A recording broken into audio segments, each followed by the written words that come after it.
I find that we have such tactical patience and our guys know what to do and when to do it. And they're so fluent in that language that 9 times out of 10, it's like, oh, just another night. I felt bad for like our adversaries or enemies because they wouldn't know what hit them. You could see them like getting their kid on, thinking they're about to get in the fight. They don't know they're already dead. We had to beat on them before they even decided. We were just waiting for them to make the decision. Let's talk about the first time you were in a leadership role where you were involved in an engagement. Yeah. So fast forward, next deployment out there. We did a couple other maiden deployments along the way. It was a hard season of life. In about a 3-year period, I was home less than 9 months at any given time. It was just we were moving. We were always deployed or always on a training trip, always gone. So I'm in my leadership role now. We're downrange again, and yeah, I'm not sure. It was kind of anticlimactic, actually. The first few for me. I remember thinking like, oh, that's it. We rolled in. We're very good at what we do, and we controlled the target. Never lost control. And it was fun for me to watch these guys work and realize like, oh, this is what this looks like when guys have autonomy, when guys are moving and responding to the enemy. Like I said earlier, you can do all the right things in the world. The enemy gets a vote. But when your guys have autonomy and trust to maneuver to contact as fast as possible, you're responding before the enemy can keep up. And so I saw us all just move as this collective element, the flow. And it was one of those things like target was secure, everything was done. And I'm looking around like, I guess that was it. Like, this is not at all like what the movies make it out to be.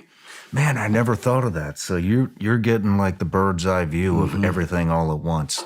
It was fascinating. And now there's always ops that don't go as planned and it ends up being on your heels a little bit. But most of them, I find that we have such tactical patience and our guys know what to do and when to do it. And they're so fluent in that language that 9 times out of 10, it's like, oh, just another night.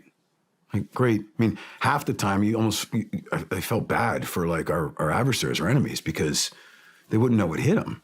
And some of them you could see them like getting their kid on, thinking they're about to get in the fight. They don't know they're already dead. We had to beat on them before they even decided. We were just waiting for them to make the decision. Bad choice. That's hostile intent. They had no idea. I would imagine there's a certain degree of pride in seeing your troop. It's great. Operate at that level. It's great. It's a lot of fun.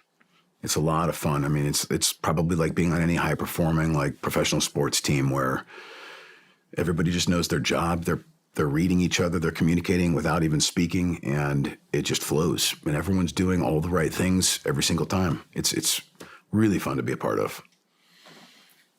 Very humbling. I'll bet it is. Was there ever a point in time where you were the troop commander and you lost one of your guys? No. I was on an op where we lost some Rangers, but I wasn't the troop commander on that operation. I was the troop commander when one of my guys got shot, so we had to call in a medevac for that. But no, I never lost a man in combat. Had you ever thought about what you would do if you had? Sure. You do what needs to be done. You respond. The few times I've been overwhelmed on targets or we had things go wrong where you didn't anticipate it, emotion doesn't really catch up till later is what I noticed. I mean, you're in such work mode. We have an incredible way of compartmentalizing emotions and not letting yourself get wrapped into the moment. Even when Extortion 17 happened, there were moments where I felt incredibly calloused and cold and couldn't figure out what was going on. I even brought in a psych at one point, like, hey man, is there something wrong with me? Like I'm having a hard time. There were moments where grief would just be overwhelming, but then other times where I couldn't even cry if I wanted to, and I thought there was something wrong with me. And he said, no, you guys do this really well. You compartmentalize. That's what happens from day one of Buds. You learn to compartmentalize emotion, pain, suffering, and get the job done. That's what you do. You're on target, you get the job done. You let the emotion catch up later. Does he talk about where that goes? He didn't at the time, and I'm not sure there's one answer. You talking about where the emotion goes? Yeah, where does it, I mean, when we compartmentalize, Yeah. because I think I would say the majority of special ops is very good at compartmentalization. Yes. And so, but I've never had this conversation, and now I wonder it myself. I don't know why I've never had this conversation, but it'd be, where does we tuck it away, and sometimes, I mean, it comes back in other ways, but where does it go? I think it needs a release. We like to pretend like with the big joke is, right? You take that, you bottle it up deep down inside, and you never let it out. It's impossible. It comes out. It has to. To your point, it comes out manifested in different emotions. I think with men, primarily anger. I know for me, anger turned to rage. It has to go somewhere. And so for me, it came out as rage and turned me into an unhealthy person at some point. A lot of guys will then cope with that rage by drinking more, medicating more, pain meds, whatever you need to do, or some other addiction, right? Adrenaline junkies. Like there's something that numbs that anger. I think it's grief turned to anger, and then we numb it and as best we can until we finally deal with it. Hopefully we deal with it. Is there anything that you regret as a leader up to this point? I like to say I have a lot of regret. I have no guilt. There's always things I would do differently and do better, especially in our job field, right?